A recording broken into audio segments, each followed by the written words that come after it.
ఇక్కడ రాయబడుతుంది కదా, అబద్ధమాడు అని నీవు నశింపజేయదు అని తెలుగులో రాసుంది. ఎవరి బైబిల్లో వాళ్ళ దగ్గర ఏ భాష మాట్లాడే వరకు ఆ భాషలో వివరంగా రాసుంది ఇక్కడ. అరే అబద్ధమైన వాటిని ఎతక్కంటరా, వాళ్ళ కలిమి విస్తరించే కొద్దీ అధిక పాపం చేశారని హోషేలా రాస్తున్నాడు. అలాగే అబద్ధమాడు వారిని నశింపజేయదు, నువ్వు అబద్ధం ఆడితే నశించిపోతారు. గుర్తుపెట్టుకోండి, కీర్తన గ్రంథం 12:2 అబద్ధములాడు వారు మోసకరమైన మనసు గల వారే ఇచ్చకములాడు పెదవులను కలవారంట. మోసం అయినటువంటి మనస్సు ఉంటుందంట వాడికి, అబద్ధాలు ఆడేవాడికి. మోసం చేయటానికి అపవాది చేసింది అదే, మోసం చేయటానికి. హవ్వని ఆదాముని మోసం చేసి అది దేవుని ఎగతాళి చేయటానికి అబద్ధములాడు వారు మోసకరమైన మనసు గలవారై ఇచ్చకపు మాటలు, గొప్ప మాటలు చెప్పుకుంటా ఉంటారు. దేవుడు అది ఇచ్చాడు, ఇది ఇచ్చాడు అని చెప్పి. ఎందుకంటే వాళ్ళు ఇచ్చారంటే మీరు కూడా ఇవ్వాలని అర్థం, వాళ్ళు ఇస్తున్నారంటే మీరు ఇవ్వండి అని అర్థం. ఇది మాకు ఇచ్చారు, దేవుడి మీద విశ్వాసం అంటారు. అది ఇది మనసు ఏంటంటే వీళ్ళకి ఎక్కువ శాతం ప్రపంచంలో మాకే పేరు రావాలి, మేమే గొప్పవాళ్ళని ఇక్కడ లోకానికి చూపించుకోవటానికి ఇక్కడ దేవుని దగ్గర ఈ పప్పులు ఉడకవని చెప్తున్నాడు ఆయన, రాస్తున్నాడు. అబద్ధమాడు వారు మోసకరమైన మనసు గలవారు, వాళ్ళు ఇచ్చక మాటలు నమ్మకండి. దేవుని ఏదో గట్టిగా స్తుతిస్తున్నారని చెప్పి, ఆరాధిస్తున్నారని చెప్పి, ప్రతి ప్రార్థనలో పెడుతున్నారని చెప్పి, ప్రార్థనలో పాల్గొంటున్నారని చెప్పి అనేక రకాలుగా మీరు అనుకుంటారేమో. వాళ్ళ వెనకాలన్నటువంటి ఆస్తులను చూడండి. ఆస్తులను సంపాదించుకోవడం అంటే అబద్ధాన్ని వెతికిన వాళ్ళు, అబద్ధమైన వాటి మీద ఇంకా వెతుకుతున్న వాళ్ళు. కానీ ఇచ్చకపు మాటలతోటి ఇంకా మేము దేవుడి దగ్గర నుంచి పొందుకుంటున్నామని చెప్పి అబద్ధమైన వాటిని పొందుకొని ఇంకా వారు మోసం కలిగినట్టు మనస్సు అయినటువంటి వారు అంటున్నాడు. అలాగే కీర్తన గ్రంథం 40:4 అబద్ధములాడువారు త్రోవను విడిచిన వారు, త్రోవను విడిచిన వారు, సత్య త్రోవను విడిచిన వారు వీళ్ళు. అబద్ధాలు ఆడుతున్న వారు ఏంటంట, సత్య త్రోవను విడిచిన వారు వీళ్ళు. 52:3 కీర్తన గ్రంథము, మేలు కంటే కీడు చేయుటయు నీతి పలుకుట కంటే అబద్ధము చెప్పుటయు నీకిష్టము. ఎవరికి? అబద్ధీకులకు అబద్ధము చెప్పుటయు వాళ్ళకి ఇష్టమది. మేలు చేయటం కంటే, మేలు అంటే ఏంటి? ఈ అబద్ధ ధనాన్ని సంపాదించొద్దురని శ్రమ పడుతూ కూడా సంపాదించుకోకుండా వచ్చి చెప్పిన వాళ్ళు మేలు చేస్తున్నవారు. కీడు చేస్తున్నవారు ఎవరు? భూలోకం అబద్ధమైన వాటిని వెతికేవారు కీడు చేస్తున్నవారు. ఎతుకమని చెప్పిన వారు, ఎతుకమని ప్రార్థన చేస్తున్నవారు కీడు చేస్తున్నారు. వాళ్ళు నీకు ఈ లోకంలో డబ్బులు కావాలని ప్రార్థన చేస్తున్నటువంటి పాస్టర్లు అందరూ కూడా ఎవరనుకుంటున్నారు? వాళ్ళ దగ్గర కోట్లు ఉన్నాయి, మీకు కూడా ఏమని చెప్పి ప్రార్థన చేస్తున్నారు. మీకు వచ్చినాయంటే ఏమనుకుంటున్నారంటే ఇది మాకు మేలు చేశారనుకుంటున్నారు, అది మీకు కీడు. కలిమి విస్తరించిన కొలది వారు నా ఎడల అధిక పాపము చేశారు. వాళ్ళు కలిమి విస్తరించే కొద్దీ అది పాపం. నీకు ఆయన మితముగా ఇచ్చాడు, మితముగా ఉన్న దాని తర్వాత నీవు అది ఏం చేయాలి? కొన్ని గవర్నమెంట్స్ ఉంటాయి, కొన్ని సెక్టార్లు ఉంటాయి, కొన్ని నెట్వర్క్స్ ఉంటాయి. కొన్ని 3 లక్షలు కానీ 5 లక్షలు అయిన తర్వాత వాళ్ళకి ఇంకా కమిషన్లు వస్తున్నా కూడా అక్కడతో సీల్ చేసేస్తారు. వాళ్ళకి 10, 20, 30, 40 లక్షల కోటి రూపాయల దాకా కూడా వెళ్ళిపోవచ్చు.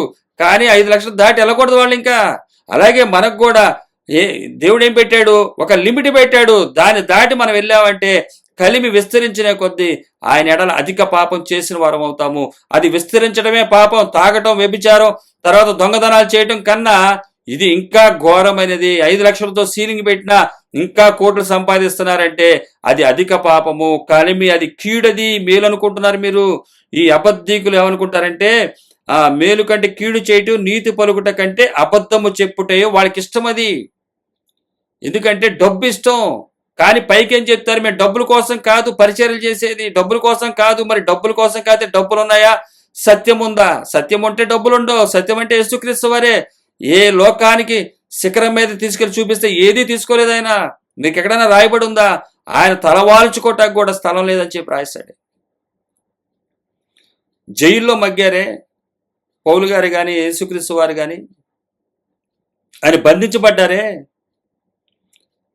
అలాగే ఈ భక్తిహీనులు ఎలా ఉంటారంటే కీర్తన గ్రంథం 58:3 తల్లి కడుపున పుట్టినది మొదలుకొని భక్తిహీనులు విపరీత బుద్ధి కలిగి ఇందురు పుట్టిన తోడనే అబద్ధములాడుచు తప్పిపోవుదురు. పుట్టినప్పటి నుంచి ఉంటాయంటే వీళ్ళకి భక్తిహీనులు. పుట్టు తల్లి కడుపున పుట్టినది మొదలుకొని భక్తిహీనులు విపరీత బుద్ధి కలిగి ఇందురు పుట్టిన తోడనే అబద్ధములాడుచు తప్పిపోవుదురు. వీళ్ళ పుట్టుకతో నుంచే ఉంటాయంటే ఇవి. ఈ రోజే కాదు, కాకపోతే మధ్యలో మోసం చేశారు, మధ్యలో మేము అబద్ధాలు ఆడమని చెప్పారు. కానీ వీళ్ళ పుట్టుకతో ఉన్న లక్షణాలు తర్వాత చెప్తారు కదా చిన్నప్పుడు. ఇవన్నీ ఏదైతే ఉన్నాయో పెద్దయినాక అవి కనబడతాయని చెప్పి. అలాగే వీళ్ళు పుట్టుకతోనే భక్తిహీనులంట, విపరీత బుద్ధి కలిగి ఇందురు పుట్టిన తోడనే అబద్ధములాడుచు తప్పిపోవుదురు. త్రోవ తప్పిపోయేవాళ్ళు వీళ్ళు. అబద్ధాలు ఆడుతున్న వారు త్రోవ తప్పిపోతారు, తప్పిపోయేవారు వాళ్ళ లక్షణాలని బయట పెట్టుకుంటారని చెప్తుంది ఇక్కడ వాక్యం. అలాగే 59:12 గర్విష్ఠులు అబద్ధములాడి చిక్కబడుదురు. అబద్ధాలాడి గర్విష్ఠులు అంటే వీళ్ళు అబద్ధాలాడి చెప్తున్నారు కదా, కోట్ల రూపాయలను చూసుకుని దేవుని కూడా ధిక్కరించి మేమేదో సాధించేశాము, నేనేం పవిత్రుని కాదు, మేము అబద్ధాలు ఆడతామని చెప్పేశామని అనుకుంటున్నారు. కానీ చిక్కబడ్డారు. ఈరోజు జక్కేలాగా మారు మనసు వస్తేనే రక్షణ. ఒక యవనస్తుడికి 19 మత్తయి సువార్తలో చెప్తాడు కదా, నేను నిత్య జీవం పొందుకోవడానికి ఏం చేయాలి ప్రభువా అని అడిగితే నీకు ఉన్నటువంటిది మొత్తం వదిలి నన్ను వెంబడించు అన్నాడు ఆయన. జక్కయ్య వెంబడించాడు, రక్షణ వచ్చింది ఆయన ఇంటికి. అబ్రహాము కుమారుడయ్యాడు. అబ్రహాము ఎవరు? విశ్వాసులకు తండ్రి. అపవాదెవడు? అబద్ధీకునికి జనకుడు, అబద్ధాలకు జనకుడు, అబద్ధాలకి తండ్రి వాడు. అబద్ధాలు వాళ్ళందరికీ తండ్రి. వాళ్ళ దేవుడు నా దేవుడు, నా దేవుడు అంటే ఏంటో అనుకున్నా. నా దేవుడు అంటే నీ దేవుడు అబద్ధుడు, నా దేవుడు సత్యము అని నిరూపించాలి మనం. సత్యమైతే అబద్ధధనం ఉండదు, సత్యమైతే అబద్ధధనం ఉండదు అని బైబిల్ తెలియపరుస్తుంది. అబద్ధీకుల దగ్గర అబద్ధం అన్నీ ఉంటాయి. వీళ్ళ గర్విష్ఠులు, గర్వంతో మాట్లాడతారు. ఇప్పుడు మమ్మల్ని ఎవరేం చేయలేరు కదా, ఎవడేం చేయగలడు, ఒక స్థిరమైన స్థితిలోకి వచ్చేసాం, భూ సంపదలో మాకు ఏం కావాలన్నా దొరుకుతాయి, ఎవరికి కావాలి సపోర్ట్ అన్న దొరికింది, ఎక్కడికి వెళ్ళినా మాకు తిరుగులేదు, మా దగ్గర అధిక ధనం ఉంది, సొసైటీలో మాకు బలం ఉందని చెప్పి గర్విష్ఠులు, అబద్ధాన్ని నమ్ముకున్న వారు వీళ్ళు అబద్ధమాడి చిక్కున పడుదురు. ఎందుకని ఆయన చెప్తున్నాడుగా, అబద్ధమాడు వారిని నీవు నశింపజేయుదువు. అలాగే హోషేయ గ్రంథంలో కూడా రాస్తున్నాడు కదా, వారి ఘనతను నీచ స్థితికి మార్చుదును అంటున్నాడు ఆయన. జనాలు, ప్రజలు ఎవ్వరు ఏం చేయలేరు. మన సత్యంలో నడిచే వాళ్ళని, భూమి మీద ఉన్న వాళ్ళు ఎవరేం చేయలేరు. అబద్ధం ఆడేవాళ్ళని కూడా ఎవరేం చేయలేరు. సత్యవంతులను ఇబ్బంది పెడుతుంది అపవాది. అబద్ధీకులకు నశింపజేస్తాడు ఆయన, నీచ స్థితికి మారుస్తాడు ఆయన.